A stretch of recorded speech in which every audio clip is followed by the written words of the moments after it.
If your life isn't what you want it to be, then there's only one reason for that. Now, I'm sure you can come up with many reasons why your life is the way you would want it to be.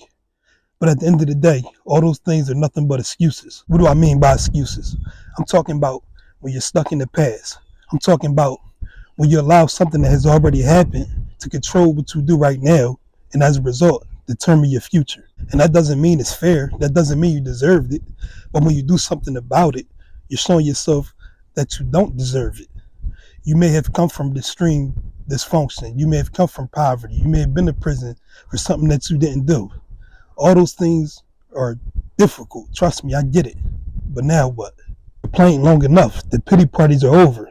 The question is, what are you going to do about it? Bow down to your circumstances or show yourself what you're made of? There's only one thing, one difference that I see between successful and unsuccessful people. And that's the ability to take responsibility for your circumstances. Famous author Nir Eyal said, lots of things in life aren't your fault, but they're your responsibility. Jim Rohn said, it's not what happens in life that determines the major part of your future. What happens to all of us. It's what you do about what happens that counts. You sitting up there complaining and pointing the finger at other people, and that's just so draining, man, so draining. Like, by the time you finish complaining, you could have failed multiple times and came up with a solution. So what's the point of complaining?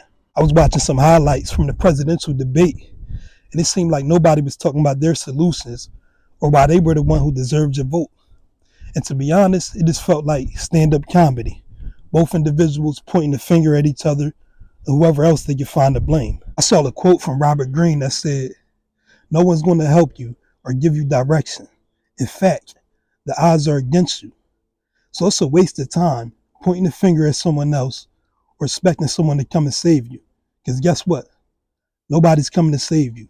And even if they wanted to, they couldn't do it. That's a fact. Not the president, not your mom, not your dad. I don't care who your friends are. Ain't nobody going to have you like you have you. Ain't nobody going to care about your circumstances or what you're struggling with. They might hear you out once or twice, but after that, it's like, yo, man, suck it up. Deal with it. Ain't nobody trying to hear that shit. And you can't be mad either. People got their own hardships, hurt, and pain going on.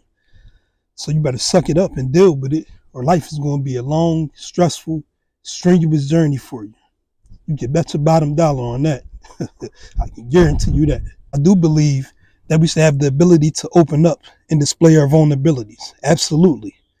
I believe that's real masculinity, actually. But under one caveat. It has to be the right environment. It has to be equal sharing. Opposed to you throwing all your problems on someone else, y'all going back and forth. Y'all giving each other solutions for each other's problems. So that's the right environment. I heard someone say, when you die, some people are going to say, damn, that's effed up. He was a good person. And 5 to 10 minutes later, go back to doing what they were already doing. So why would you even expect someone to come and save you? Why would you even give a fuck about what other people think about you? Because guess what? We all going to die, and shortly after, everybody's going to forget about you. If that doesn't let you know that only you got you, then I don't know what will.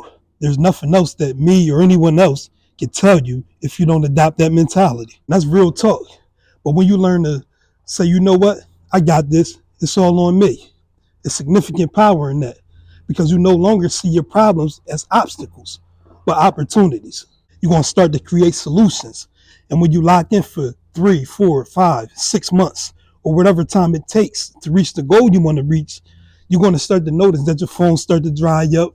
You know, them invitations start to slow up. Ain't nobody going to be calling. I'm telling you, that's just how it go. And it's probably going to get to you a little bit. I know because that's how it was for me. But boy, oh boy, I'll tell you, after that 4, 5, 6 months, boy, oh boy, it's going to be different. You're going to see. But that's all the motivation you're going to need at this point. I call that tapping into the dark side. Kobe used to do it. MJ used to do it. All the greats do this. Using the darker emotions, the anger or resentment or frustration and sadness, and using that as a weapon, using that as a form of offense. It's a scar. It's pain. It's a bad memory. Some people are afraid to tap into that side of them, but it's such a powerful thing. That was a quote from Kobe Bryant talking about the power of dark emotions. And at this point, I want to give you a step-by-step solution on how to stop making excuses, how to stop caring what other people think, and how to start seeing opportunities in your obstacles.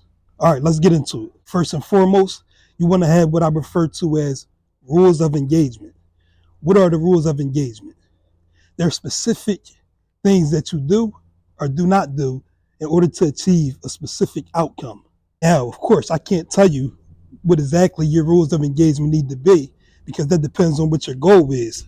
So get clear on your vision and break it down into 5 year, 1 year, monthly, weekly, and daily goals. I did a video on this process already. I forget the name of it.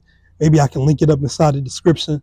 But in short, the thing is, look at what you don't want and reverse engineer it so you can understand what you do want. And just to give you a better understanding of it, I'll give you a few of my rules of engagement. All right, so our health is very important to our life and our goals in general. So one of the things I do is try to get good sleep and make sure I maintain a pretty good physique and stay up on my fitness. So I follow a method called the 3-2-1 method, which is 3 hours before bed, I stop eating. 2 hours before bed, I don't drink because I don't want to be waking up in the middle of the night to go take a piss. And 1 hour before bed, I stop using my phone, right? I don't want to get that blue light because I want to be able to have my circadian rhythms on point. Now, do I fall short on some of these? Sometimes, yes, of course. But when I follow this 3-2-1 method, when I'm on point with my rules of engagement, it's always better for me. And that's what this is for. It doesn't mean you have to be perfect all the time, but you know that it works for you anytime that you're on point. Next is reprogram your mind. More specifically, you want to reprogram your mind to see the good in every situation. Not saying that you want to ignore the bad in the situation, but you want to learn how to take a step back and ask yourself, what is in my control right now? Uh, how would this feel when I overcome this challenge? How could I overcome this challenge? You see, what we focus on becomes bigger, good or bad. So why not focus on the good?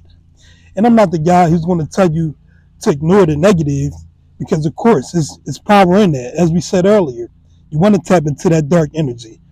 The thing is, we don't want to become obsessed with it. We don't want to stay there. Not to make this about me, but I used to have a very short fuse, and it caused me a lot of problems, a lot of time and money when I was younger. Jail time, lawyer fees, bail money, etc. The thing that has helped me overcome that more than anything else was acknowledging those feelings and emotions for a specific amount of time and moving on. The key is to not stay stuck on those emotions because otherwise they'll own you. Next is the most important one, which is why I saved it for last, and that's your identity. Change your identity. What is your identity? It's the thoughts, feelings, and beliefs that you've been conditioned with. It's also how you see yourself. For instance, if you see yourself as someone with bad luck, comes from a cursed family, and isn't meant to be successful, then guess what? You're right. If you see yourself as someone who's shy, you'll do what a shy person does. Anything that you believe about yourself and other people will determine your actions. So in short, change your identity to match what you want because that will determine what you do. And as a starting point, just become aware of your limiting beliefs, emotions, thoughts, and feelings that may be holding you back. We can even put forgiveness under this category as well. And the thing is, most people never forgive others because they haven't forgiven themselves. So what happens is they think others are judging them the way they're judging themselves, which causes them to not like other people. And it's just this vicious cycle over and over again. I hope this helped. Man, do these 3 things as a starting point, and I promise you it'll help you. It has helped me. Like, subscribe. Let me know down in the comments what's the biggest takeaway from this. Let me know what you think I should have touched on more. And until next time, stay true.